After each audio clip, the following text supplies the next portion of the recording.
like a couch or a refrigerator that you had to move in. They were kind of like autonomous, like golf carts with like flatbeds that would like deliver the stuff to you.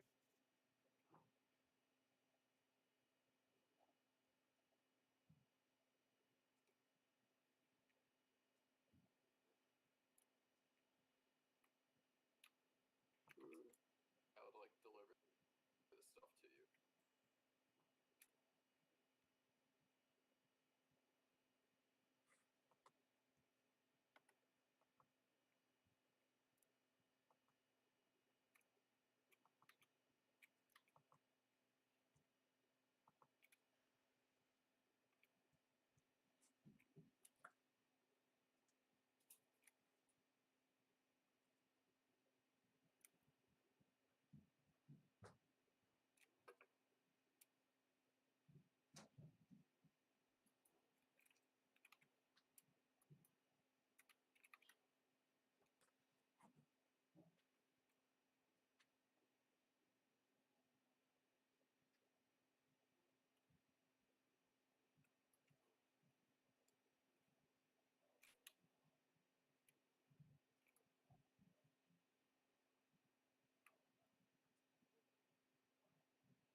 All right, I think we gotta go down here.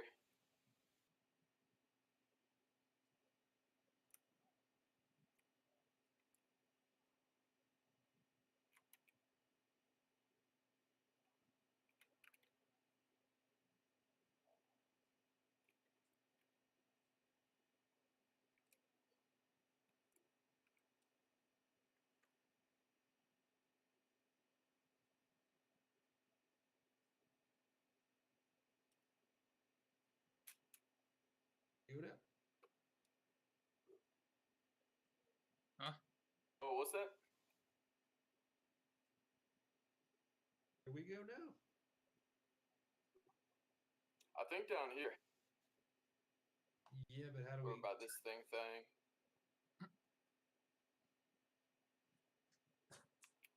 Yeah, you gotta turn it on somehow. Oh, shit. Okay, I was just like sitting there waiting for it to move. Okay, so that thing was like through here. Hey. Hey. Yeah.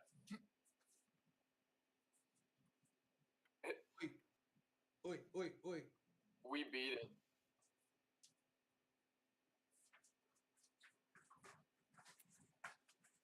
We did.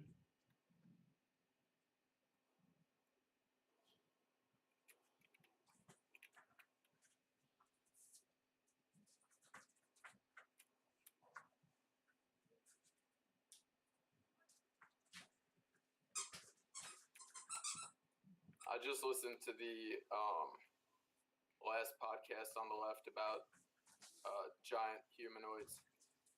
Oh, Nice. yeah. It's interesting. Or was that the Cardiff Giant ones or no?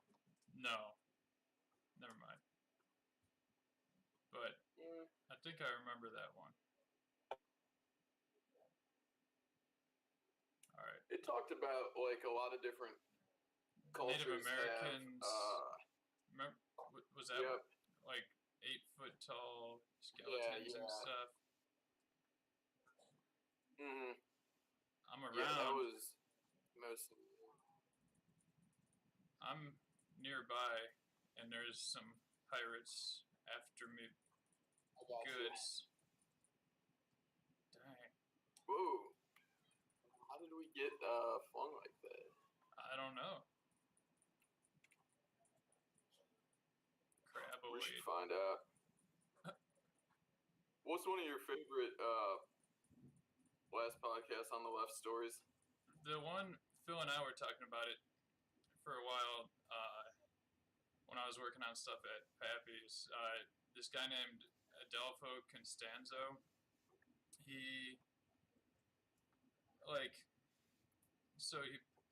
practiced this Caribbean religion similar to Santeria called Palo Mayombe, and ended up murdering like a ton of people through human sacrifice, and sold his service as a way to.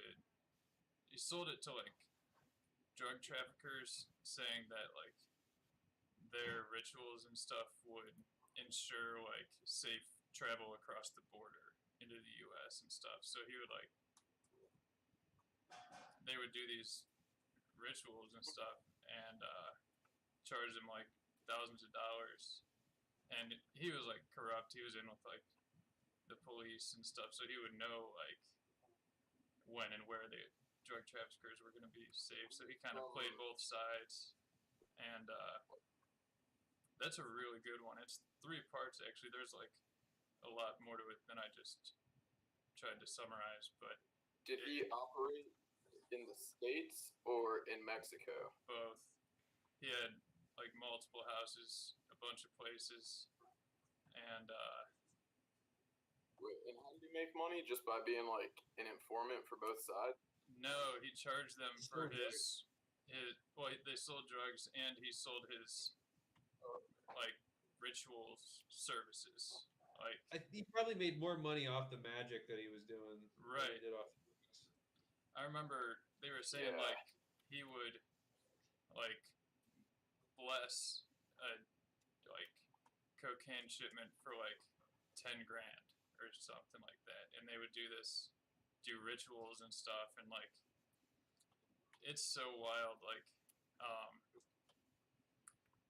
they had this cauldron that his like patron deity, it was like a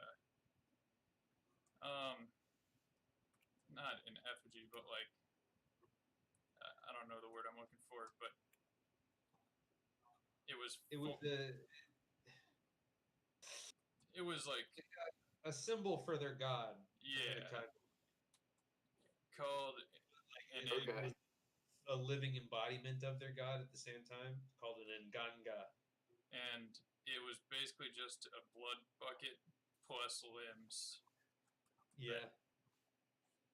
That like limbs of the people they sacrificed, and insane stuff. And he only got caught in like the mid 90s maybe. Wow. Yeah, that's a very recent one, which is cool. There's been some good ones. Hey, is it on? No, this guy Adolfo jump down. Constanzo.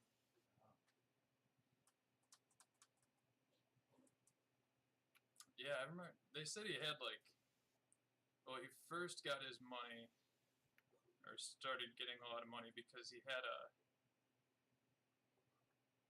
didn't he, I think he owned like a house or apartment building or something in Mexico City, and then there was a big earthquake, and then the Mexican federal government paid him like a lot of money for his building so they could rebuild one of the federal buildings.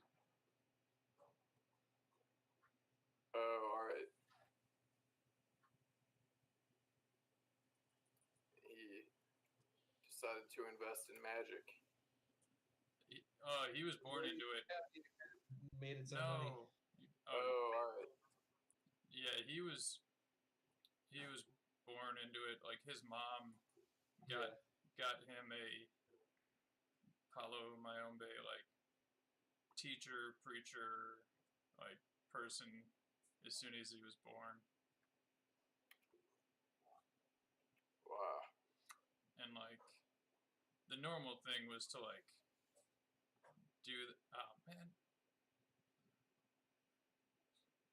was to do that stuff not with humans. It was to do it with like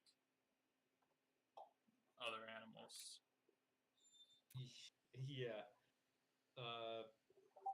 Yeah. Gotcha. He didn't need to kill as many people as he did, but it He was- just went that way. You didn't have to kill any.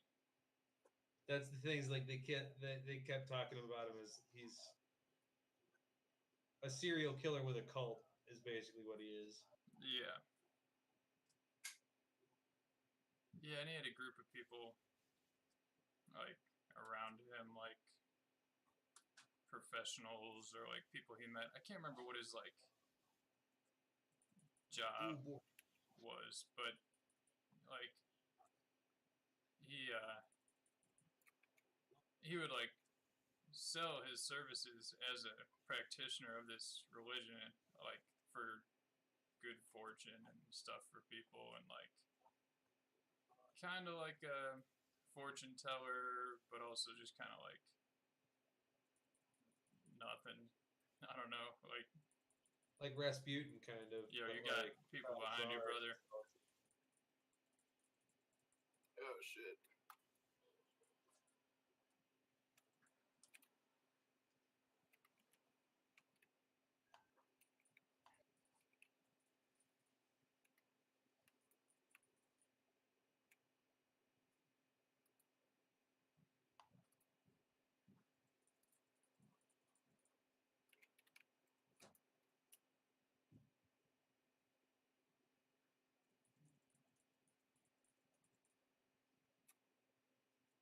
You know what was crazy to me is like they talked about like how there's kind of like A-list serial killers and then like B-list serial killers that like never got as much coverage, Right. and that Yeah. it's usually because the B-list people were like too messed up to be like for their stories to be like commercially successful. Or the police dropped the So, ball. yeah, that's another one. The one I think they were saying it was like one of the first B-list people they did. Um, it was some guy from Kansas City who would kind of like imprison young gay guys. He'd kind of like lure them into his house. John do Wayne drugs, I Gacy? think. No, he wasn't. Wasn't a big name like that. And yeah, he kind of just like torture people and see like how long they could stay alive. It was pretty wicked. So I couldn't listen to it the whole way at least. There's a couple of like episodes where it's just like, yikes. I don't even know if I want to know this information. Right. Yeah.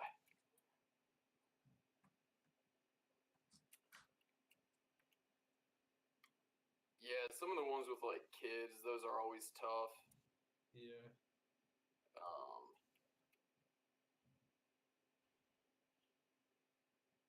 Privilege Pavilion.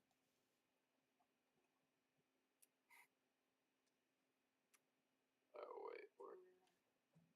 Our little waypoint says over here.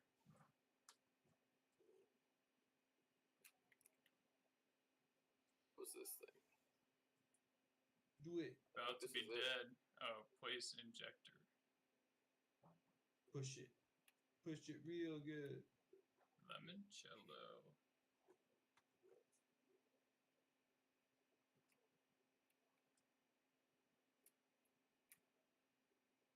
So we place. All right, so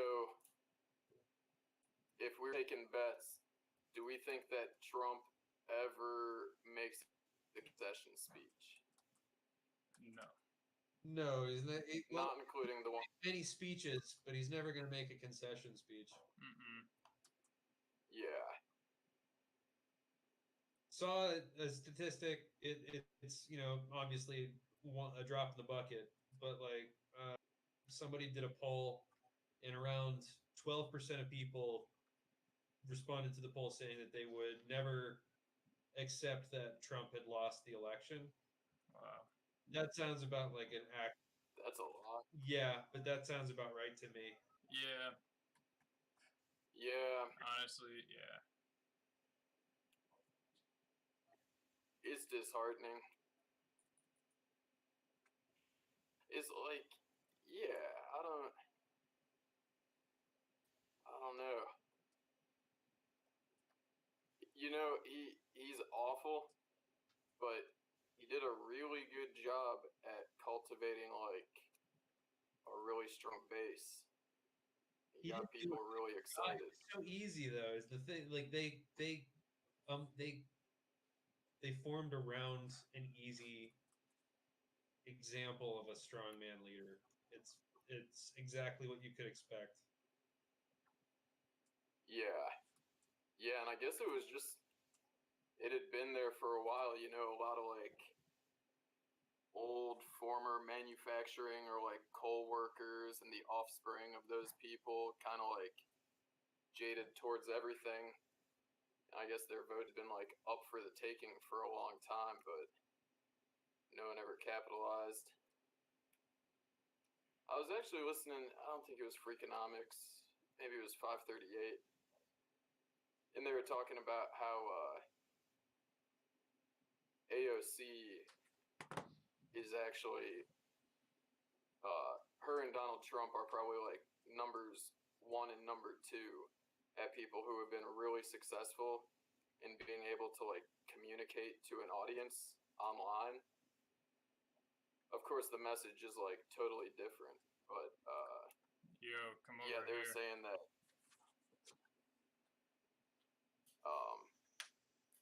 yeah, Democrats and Republicans had both like they were like 10 years behind as far as like they'd write a like press briefing.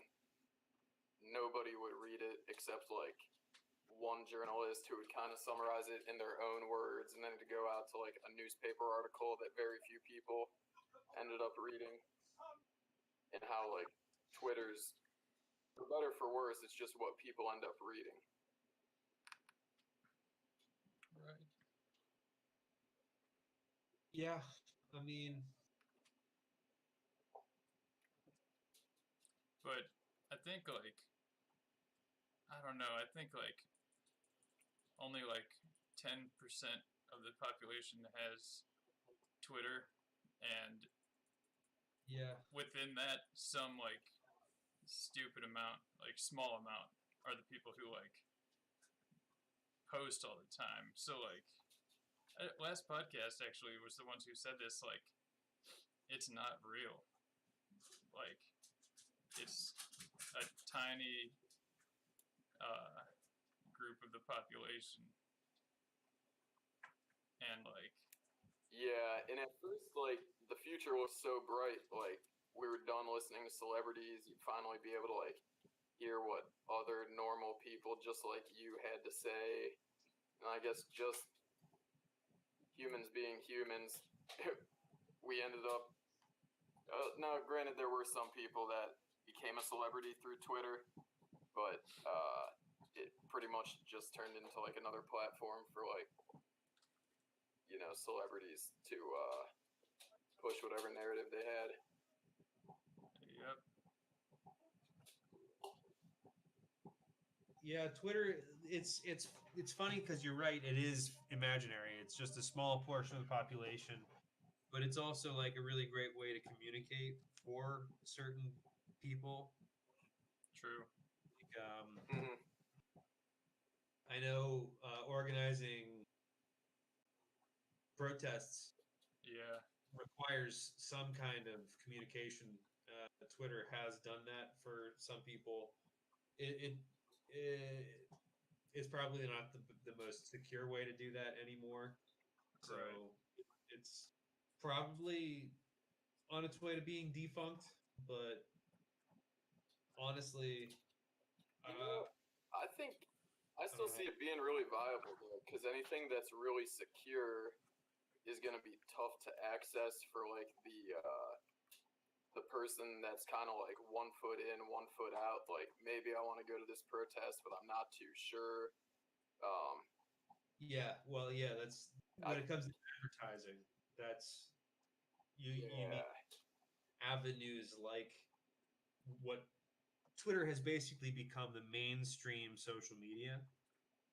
So like for advertising those kinds of events, Instagram, Twitter, Facebook, those places are viable.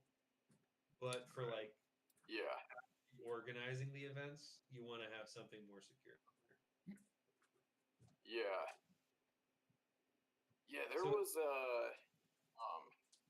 I noticed that with some of the protests we went to over the summer. Some of them were like really well planned out, and then the one that we ended up going to kind of by my school, the Black Lives Matter Cleveland and Twitter page, it just had like a poster, which would have been cool, except someone like posted the thumbnail for the image instead of the image, so like all you could see was like rally at, I think we could tell it was at like League Park, but no one could read like the time or anything else. So we were just kind of fortunate that my principal knows the city councilman, and he gave him the info. But yeah, that was kind of eye-opening, and realizing like, okay, like social media is really important for that kind of stuff. Right. Yeah. And I think, isn't that how they claim Twitter organized the Arab Spring I mean, in like kind of. 2010 or 2011? Yeah.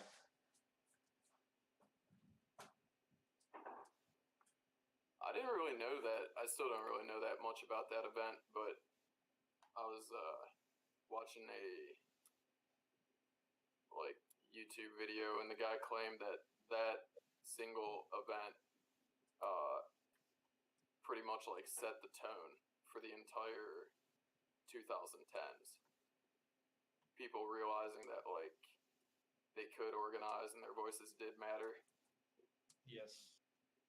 It's true. Now, It made a huge difference. which part of it does that refer to? Egypt? Egypt is what I think of mostly Because whenever I think of the Arab Spring, but it extends beyond them. Well, Okay. Because they dethroned. It was a country dethroned- that's like pretty tiny. Estonia or something. Nah, that's Europe. It was someone who got independence from Saudi Arabia kind of recently. Well, Well, in like 2010. I don't. are you thinking of Yemen? Well, there wasn't like the Arab Spring was in the 80s, so I didn't know that they were calling this like No, the second one. Because Arab Spring, This is a different event than that. yeah. Tunisia is the country where it started, and I think they won or were successful.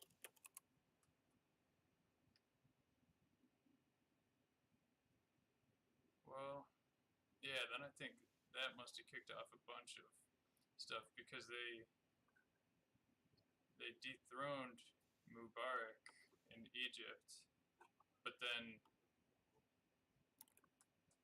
they did that once, and then he came back to power, and it was like very military, like fascist. But then it happened again, and he got stabbed to death in the street the second time. Was that like 2011, 2012? Libya in what's his name? Gaddafi. Yeah.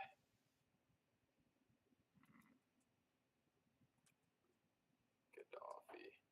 And then Gandalf. Assad, I think that was kind of like, because ISIS kind of like comes from that a little bit. There's a second grader named Ashad, and I always think of Bashar al-Assad. just calling him like Chancellor Assad. Yeah.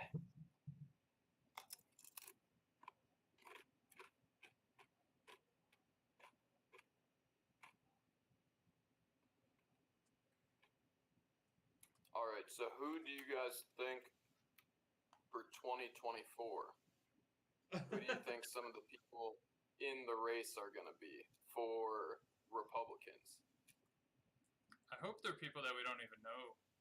Honestly, like we were talking about this the other best day. case scenario. I hope they're like, I don't know, like gonna currently be a in bunch like. Miners. It's gonna be a bunch of old people, just like every time. Unfortunately, Yeah, I think Tucker Carlson. I think Really? that'll be a big one. what is he talking about? It? No, I had seen r/conservative. You know, I mean, it is what it is, but I'll give him a little bit of credit.